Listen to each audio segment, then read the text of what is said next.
Réussir ses partiels, ça vous parle? C'est pas ça que je devais dire. Réussir sa licence, ça vous parle?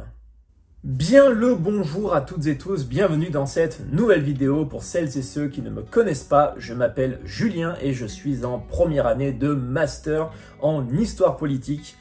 Bienvenue dans cette nouvelle vidéo, je sais que ça fait longtemps que l'on ne s'est pas parlé, ça doit faire un mois. J'espère que ce mois d'avril s'est bien passé, tant dans vos vies perso que vos vies pro, que vos vies universitaires. Bref, j'espère que tout se passe bien. La période des examens a d'ores et déjà commencé. Donc pour les étudiants qui sont à Bordeaux, ça a commencé aujourd'hui. Donc peut-être pour les étudiants d'autres universités, ça a également commencé aujourd'hui ou c'est déjà passé. Si tu es étudiant en histoire ou que tu es étudiant tout court, alors installe-toi confortablement, prends une boisson chaude parce que on va parler tout simplement dans cette petite vidéo. Voilà, j'ai un petit message à faire passer à toutes celles et ceux qui sont en période d'examen.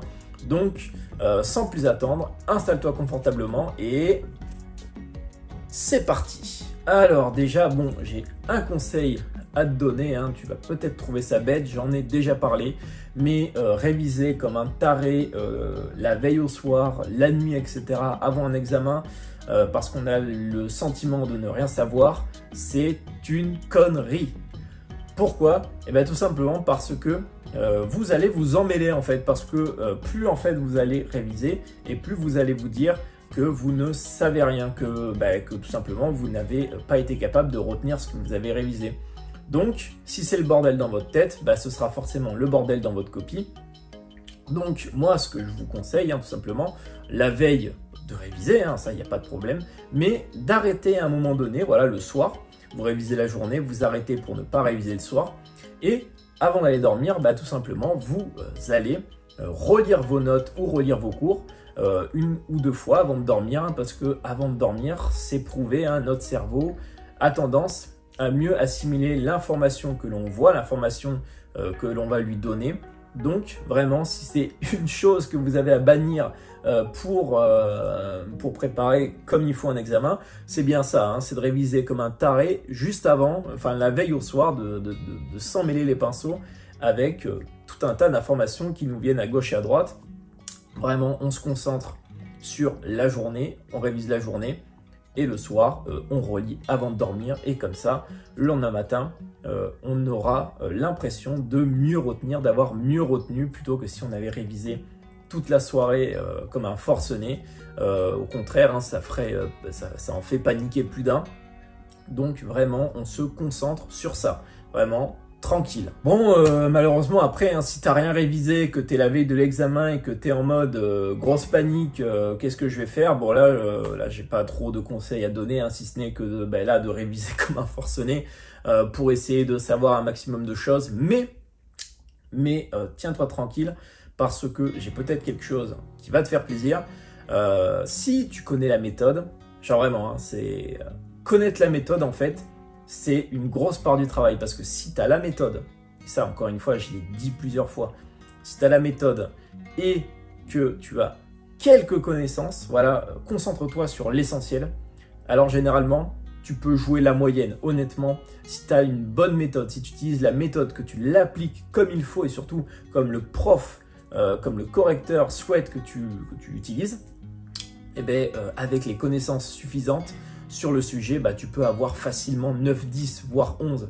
Et vraiment, quand tu es à la ramasse, quand tu es complètement largué sur les révisions, honnêtement, avoir 10 ou 11 à un partiel, ça fait franchement plaisir, ça sauve les meubles.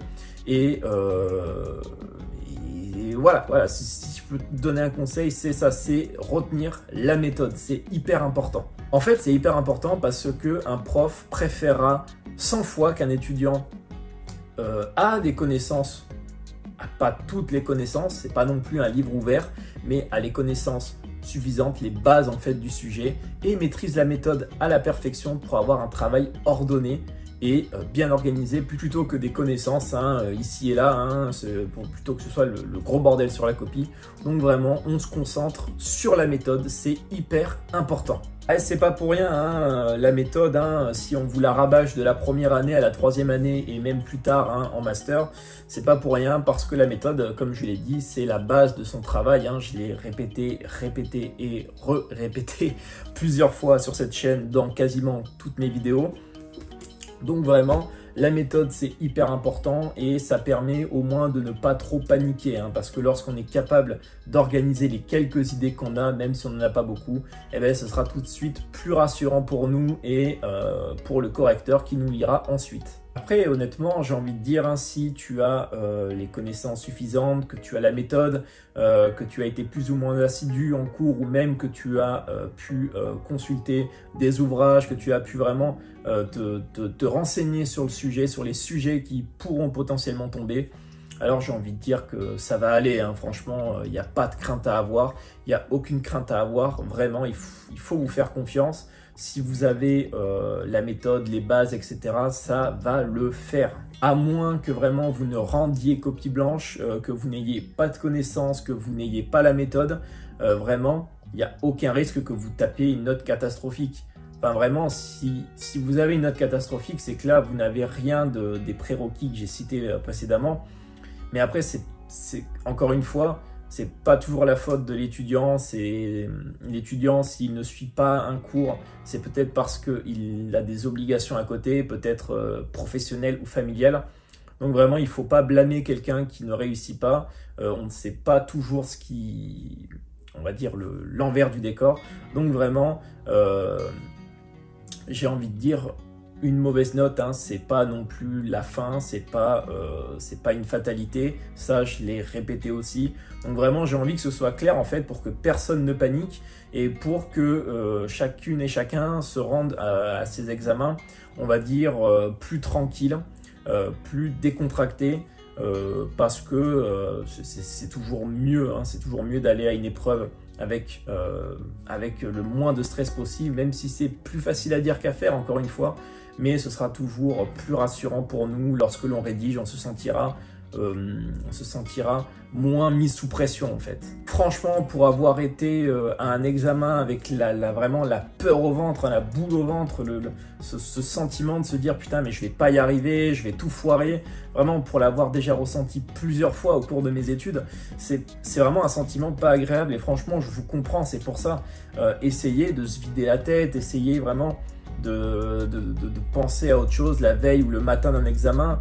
Au moment de l'examen, je sais que c'est hyper dur, c'est plus facile à dire qu'à faire. Mais là, par exemple, voilà, ce soir il y a Koh-Lanta, voilà, je vais peut-être paraître, je sais pas, vieux ou je sais pas quoi, mais moi personnellement, j'adore le regarder. Et là, en plus, la veille d'un examen, voilà, j'ai révisé cet après-midi, j'ai révisé ce matin, j'ai révisé les autres jours. Ben voilà, ce soir, je vais regarder Koh-Lanta, tranquille, chill. Je vais relire avant de dormir et puis demain matin, je vais aller à mon examen vraiment gonflé à bloc. Et ah oui, ça, j'en ai également parlé, le sommeil. Alors, je sais que j'ai toujours eu un avis plus ou moins tranché sur le sommeil, entre celles et ceux qui vous diront qu'il faut absolument vous coucher à 20 h et vous lever à 4 h tous les jours pour être productif. Moi, personnellement, je m'en fous. Si j'ai envie de me lever tôt, je me lève tôt. Si j'ai envie de faire une grasse mat et de me lever plus tard, je vais me lever plus tard. Bon, évidemment, sauf quand il y a des cours ou quand je travaille, évidemment. Donc là, il y a des horaires à respecter, mais en temps normal, je me mets pas trop de pression là-dessus. J'essaye quand même de me réveiller plus ou moins tôt, de me lever plus ou moins tôt pour pouvoir quand même faire quelques trucs, pour pouvoir faire le ménage, etc., ranger, bosser un peu. Donc vraiment, mais là, pour un examen, hormis si vous êtes vraiment dans la méga panade et que vous devez absolument passer votre nuit à réviser pour au moins pouvoir sortir un truc potable, avec la méthode toujours, vraiment privilégiez quand même une bonne nuit de sommeil avant un examen. Vous allez voir, vous vous sentirez reposé, vous vous sentirez encore une fois plus serein devant votre copie. Et encore une fois, je l'ai dit, voilà, faire des choses qui nous plaisent. Pourquoi pas, même si vous voulez sortir, voir des personnes, voir des amis, etc., voir vos proches.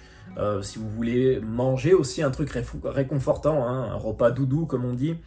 Moi personnellement, j'adore, je l'ai toujours dit, j'adore manger des pâtes carbo la veille d'un examen, je sais pas pourquoi. Voilà, j'aime ça personnellement, c'est réconfortant. Donc voilà, si jamais vous avez un plat doudou, alors la veille d'un examen, n'hésitez pas, hein, pourquoi pas vous le préparer. Hein, ça permet toujours de se sentir mieux. Donc voilà, pour ma part, pas de carbo, plus koh et là, on est bon quoi. Voilà, c'était un petit message que j'avais à transmettre à toutes les étudiantes et à tous les étudiants qui regardent mes vidéos. Merci de me suivre, hein, parce que honnêtement, quand il y a 1 ou 2 commentaires qui sortent de temps en temps, ça fait toujours plaisir à lire, hein, c'est toujours plaisant. N'hésitez pas à liker la vidéo, à vous abonner et à partager cette vidéo le plus possible, hein. Peut-être que vos amis ont besoin de se sentir rassurés, voilà, avant un examen. Donc voilà, peut-être que cette vidéo, c'est le bon moment. Donc pour ma part, je vous dis à la prochaine. N'oubliez pas de consulter la barre de description, je vais y arriver à dire n'oubliez pas, avec mes réseaux sociaux, donc Instagram.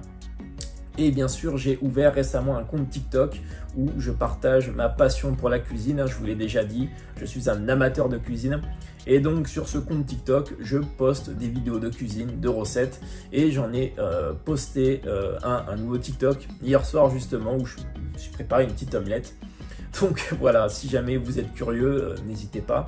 C'est pareil, c'est Julien Étudiant sur TikTok. Donc écoutez, moi je vous dis à la prochaine pour de nouvelles vidéos. Merde, bon courage, à la prochaine. C'était Julien Étudiant. Ciao.